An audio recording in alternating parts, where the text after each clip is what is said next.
बौद्ध धर्म के संस्थापक भगवान गौतम बुद्ध थे, जिनके बचपन का नाम सिद्धार्थ था। उनका जन्म 563 ईसा पूर्व के बीच शाक्य गणराज्य की तत्कालीन राजधानी कपिलवस्तु के निकट लुम्बिनी वन में हुआ था। भगवान गौतम बुद्ध ने गुरु विश्वामित्र के पास वेद और उपनिषद की शिक्षा के साथ साथ राजकाज और युद्ध विद्या की भी शिक्षा ली थी। कुश्ती, घुड़सवारी, तीर कमान, रथ हाँकने में कोई उनकी बराबरी नहीं कर पाता था।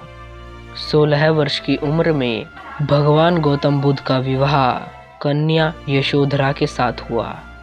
पिता द्वारा ऋतुओं के अनुरूप बनाए गए वैभवशाली और समस्त भोगों से युक्त महल में वे यशोधरा के साथ रहने लगे, जहां उनके पुत्र राहुल का जन्म हुआ।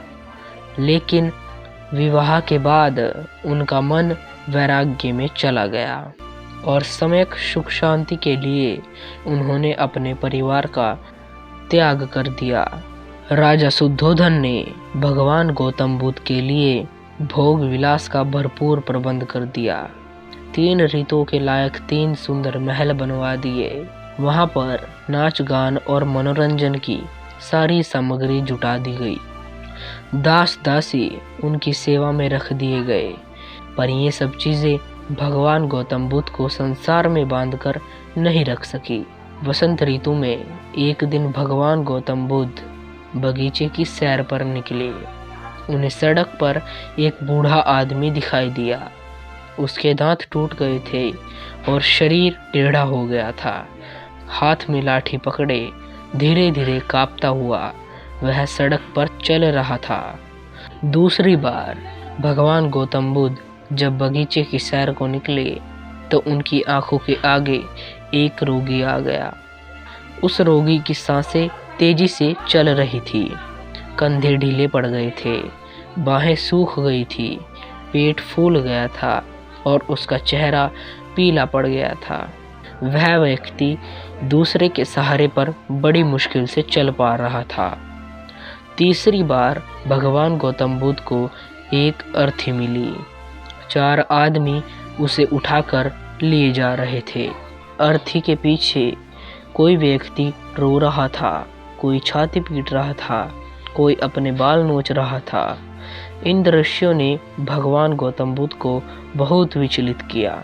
उन्होंने सोचा कि धिक्कार है जवानी को जो जीवन को सोख लेती है, धिक्कार है स्वास्थ्य को जो शरीर नष्ट कर देता है, धिक्कार है जीवन को जो इतनी जल्दी अपना अध्याय पूरा कर देता है। क्या बुढ़ापा, बीमारी और मौत सदा इसी तरह होती रहेंगी? चौथी बार भगवान गौतम बुद्ध बगीचे की सैर को निकले तो उन्हें एक सन्यासी दिखाई पड़े।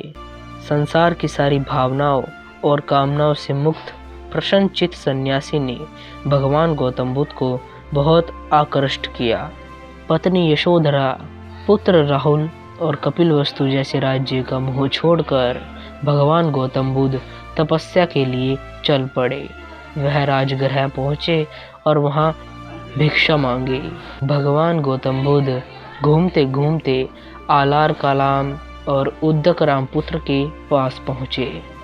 उनसे योग साधना सीखी, समाधि लगाना सीखा, पर इन सब चीज़ों से उन्हें संतोष प्राप्त नहीं हुआ। वह उरुवेला पहुँचे और वहाँ पर तरह तरह से तपस्या करने लगे। भगवान गौतम बुद्ध ने पहले तो केवल तिल चावल खाकर तपस्या शुरू की, बाद में कोई भी आहार लेना बंद कर दिया। शरीर सूख कर काटा हो गया। उन्हें तपस्या करते हुए 6 साल बीत गए। भगवान गौतम बुद्ध की तपस्या सफल नहीं हुई। एक दिन कुछ स्त्रियां किसी नगर से लौटती हुई वहां से निकली जहां भगवान गौतम बुद्ध तपस्या कर रहे थे। उनका एक गीत भगवान गौतम बुद्ध के कान में पड़ा। वीणा के तारों को ढीला मत छोड़ो, ढीला छोड़ देने से उनका सुरीला स्वर नहीं निकलेगा, पर तारों को इतना कसो भी मत कि वे टूट जाए। यह बात भगवान गौतम बुद्ध को जच गई। किसी भी प्राप्ति के लिए मध्यम मार्ग ही ठीक होता है और इसके लिए कठोर तपस्या करनी पड़ती है। ज्ञान की प्राप्ति। भगवान गौतम बुद्ध के प्रथम गुरु आलार कलाम थे, जिनसे उन्होंने संन्यास काल में शिक्षा प्राप्त की। 35 वर्ष की आयु में वैशाखी पूर्णिमा के दिन भगवान गौतम बुद्ध पीपल के वृक्ष के नीचे ध्यानस्थ थे। भगवान गौतम बुद्ध ने बोध गया में निरंजना नदी के तट पर कठोर तपस्या की तथा सुजाता नामक लड़की के हाथों खीर खाकर अपना उपवास तोड़ा था। समीपवर्ती गांव की एक स्त्री सुजाता को पुत्र हुआ। वह बेटे के लिए एक पीपल वृक्ष से मन्नत पूरी करने के लिए सोने के थाल में गाय के दूध की खीर भरकर पहुंची। भगवान गौतम बुद्ध वहां बैठे ध्यान कर रहे थे। उस स्त्री को लगा कि वृक्ष देवता ही मानव पूजा लेने के लिए शरीर धर कर बैठे हैं। सुजाता ने बड़े आदर से भगवान गौतम बुद्ध को खीर भेंट की और कहा, जैसे मेरी मनोकामना पूरी हुई उसी तरह आपकी भी मनोकामना पूरी हो। उसी रात को ध्यान करने पर भगवान गौतम बुद्ध की साधना सफल हुई। उन्हें सच्चा बोध हुआ। तभी से भगवान गौतम बुद्ध सिद्धार्थ से बुद्ध कहलाए। जिस पीपल वृक्ष के नीचे भगवान गौतम बुद्ध को बोध मिला था, वह वृक्ष बोधि वृक्ष कहलाया और गया का वह समीपवर्ती स्थान बोध गया कहलाया। भगवान गौतम बुद्ध 80 वर्ष की उम्र तक अपने धर्म का संस्कृत के बजाय उस समय की सीधी सरल लोक भाषा पाली में प्रचार करते रहे। उनके सीधे सरल धर्म की लोकप्रियता तेजी से बढ़ने लगी। 4 सप्ताह तक बोधि वृक्ष के नीचे रहकर धर्म के स्वरूप का चिंतन करने के बाद भगवान गौतम बुद्ध धर्म का उपदेश करने निकल पड़े।